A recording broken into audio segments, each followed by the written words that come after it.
Shalom les amis, que la paix de Jésus-Christ soit sur vous qui nous suivez à travers cette vidéo. Nous sommes toujours dans notre tranche d'édification au sujet de comprendre son appel et sa mission. Nous avons vu la dernière fois au sujet d'Élisée, serviteur de Dieu, appelé à succéder à Élie, son maître. Mais nous avons vu également que dans cet appel qu'Élisée avait, Dieu a procédé de façon particulière, c'est-à-dire que Dieu ne l'a pas appelé directement par une voix audible. Dieu est passé par Élie et Élie, pour pouvoir faire passer le message de Dieu à Élisée, il va poser un acte prophétique, c'est-à-dire il va jeter son manteau sur Élisée. Élisée est de sensibilité déjà prophétique, ayant un certain discernement, a compris tout de suite que le Seigneur l'appelait à travers son serviteur Élie. Et tout de suite, il nous révèle un trait de sa personnalité, un trait de son caractère. C'était un homme qui était poli, qui était courtois, qui n'était pas arrogant, qui n'était pas orgueilleux. C'était un homme qui avait le sens du devoir. Il servait dans la maison de son père, il servait les intérêts de la famille. C'était un homme qui avait le sens de l'honneur. Il n'a pas voulu partir tout de suite dans le cadre de son appel, mais il est allé parler à sa famille. Il est reparti auprès de ses parents pour peut-être recevoir la bénédiction des parents. Et également, c'est un homme qui craignait Dieu, qui comprenait que les choses spirituelles étaient sérieuses et importantes. Et après qu'il ait reçu d'Élie justement cet acte prophétique, il va offrir à Dieu un sacrifice. Voilà un adorateur. C'était un adorateur. Un homme qui avait un cœur pour Dieu. Un homme qui avait un cœur disposé et disponible pour le Seigneur. Et enfin, Élisée était un homme qui avait, si vous voulez, le sens de pouvoir s'occuper des autres. Il a pris soin des gens qui étaient avec lui.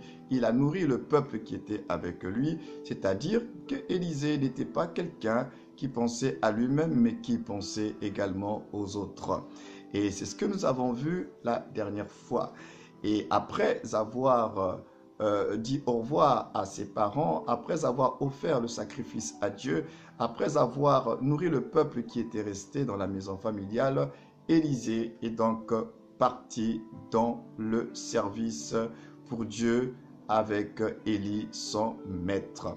Aujourd'hui, nous ne pouvons pas aller plus loin sans nous arrêter sur justement comprendre son appel. Élisée avait compris son appel et parmi les pistes que nous pouvons avoir pour pouvoir comprendre notre appel à l'image de ce qui s'est passé avec Élisée, nous avons ce qu'on appelle les actes prophétiques.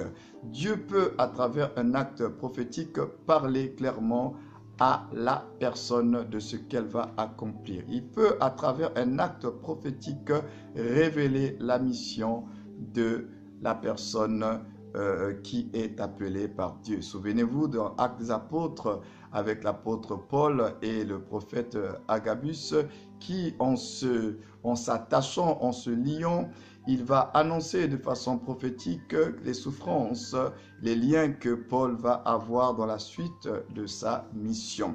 Nous avons donc le cas d'Élie avec Élisée où le manteau d'Élie était l'acte prophétique révélant à Élisée que tu vas être le successeur d'Élie, tu vas continuer la mission d'Élie, tu vas avoir l'onction d'Élie et bien plus encore. Voilà un acte prophétique révélateur. À travers le manteau d'Élie, Élisée était donc la personne choisie par Dieu pour prendre la relève dans le ministère du prophète Élie.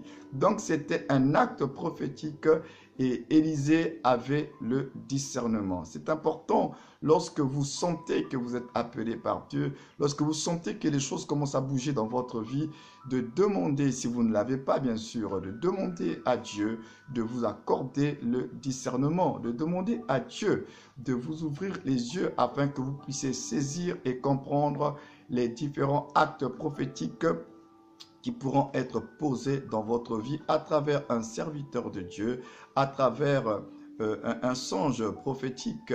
Dieu peut vous parler clairement, mais dans une dimension prophétique, à travers des symboles, à travers des images, pour que vous saisissiez que vous avez une mission particulière venant de Dieu. Et aujourd'hui, nous allons voir à travers la main, les 5 doigts de la main, des pistes, encore une fois, pour vous permettre de reconnaître votre mission et votre appel. Nous allons commencer par le pouce. Le pouce, c'est le doigt le plus fort des 5 doigts. Et lorsque nous parlons du pouce ici, excusez-moi, nous faisons allusion aux différents fardeaux que vous recevez de la part de Dieu. De façon générale, vous savez qu'un fardeau, c'est quelque chose que vous ne pouvez pas inventer. Le fardeau est quelque chose qui vient s'imposer à vous. C'est Dieu qui vient déposer un poids sur votre cœur dans un domaine bien précis. Et à travers les différents fardeaux, les poids, les choses qui pèsent sur votre cœur, ce sont des indicateurs que Dieu vous veut dans un endroit bien précis. Le lieu, l'endroit, la place où votre cœur ressent cette profonde compassion, ce fardeau important, mais c'est là que Dieu vous attend. C'est là que Dieu veut accomplir des grandes choses avec vous. C'est là que Dieu veut vous utiliser. C'est là que Dieu veut que vous puissiez être une réponse à ceux qui sont réellement dans un questionnement au sujet de leur vie et de leur situation. Donc, à travers le pouce, nous avons les fardeaux. Si vous avez un fardeau bien particulier, dans un domaine bien particulier, qui s'est imposé à vous, pas que vous l'avez inventé, parce que les choses qui ne sont pas de Dieu sont comme un feu de paille. Ça commence, vous êtes engagé dans quelque chose, et puis à un moment donné, vous vous arrêtez, vous perdez le zèle,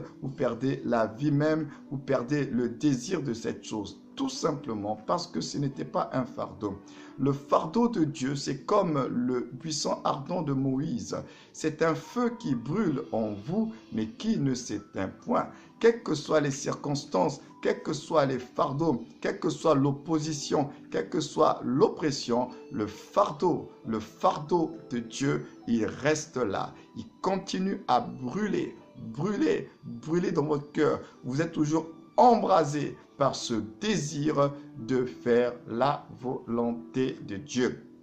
Alléluia. Donc, le fardeau, il y a des choses qui vont s'imposer à vous. Dieu va vous imposer quelque chose dans le cœur et vous ne comprendrez pas pourquoi maintenant je ressens cela. Souvenez-vous de Moïse.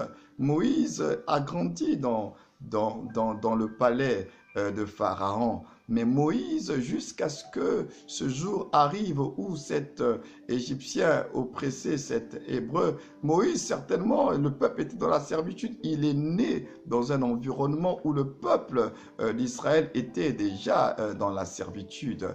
Et Moïse, certainement, il voyait la souffrance de ce peuple, mais sans pour autant réagir. Mais ce jour-là, il y a quelque chose qui s'est passé dans le cœur de Moïse. Il a ressenti ce fardeau, ce poids de pouvoir faire justice pour pouvoir délivrer son frère hébreu. Donc le fardeau est un indicateur très fort que Dieu veut vous utiliser dans un domaine bien précis, que Dieu vous appelle dans un domaine bien précis. Mais nous verrons également et prochainement que cela ne suffit pas. Quels que soient vos appels et votre mission, ce n'est pas suffisant pour pouvoir vous lancer tête la première. Parce que l'appel, après avoir été découvert, il y a ce que nous appelons le temps de l'appel, le temps d'entrer pleinement dans son appel.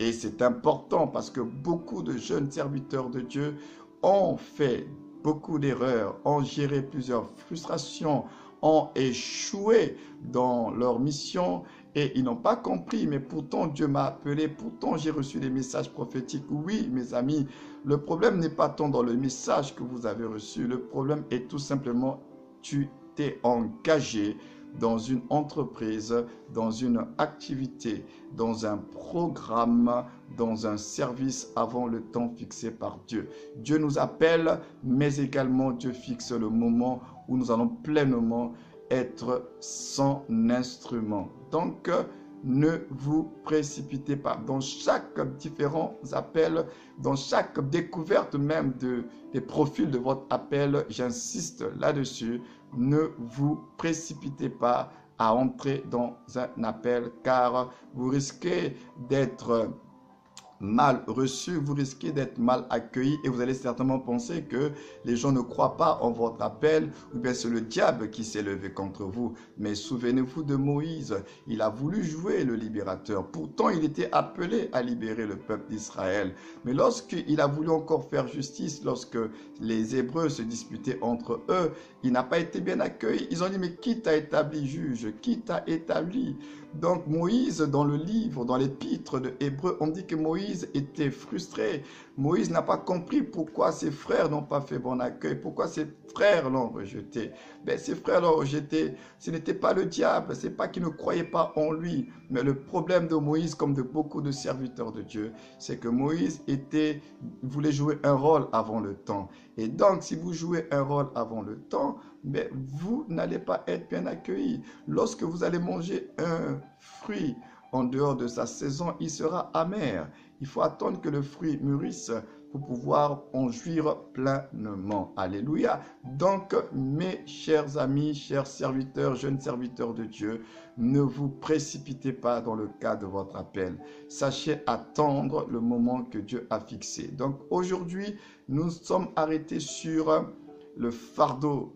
Comment reconnaître son appel? Les indicateurs pour un appel de Dieu. Vous avez un fardeau qui s'est imposé en vous. Vous avez une compassion, une grande compassion qui est en vous dans un domaine bien précis, dans un travail bien précis. Sachez que à travers ces indicateurs-là, ce fardeau, cette grande compassion en vous, Dieu est en train de vous envoyer le signal. Dieu est en train de vous dire que j'étais appelé à jouer un rôle bien précis dans ce domaine. Alléluia. Que Dieu vous bénisse. Je vous laisse encore dans la méditation de ce sujet et je vous dis à très bientôt pour la suite de comprendre notre mission, notre appel à travers des personnages de la Bible, à travers la parole de Dieu. Que Dieu vous bénisse. À très bientôt. Shalom les amis. Alléluia.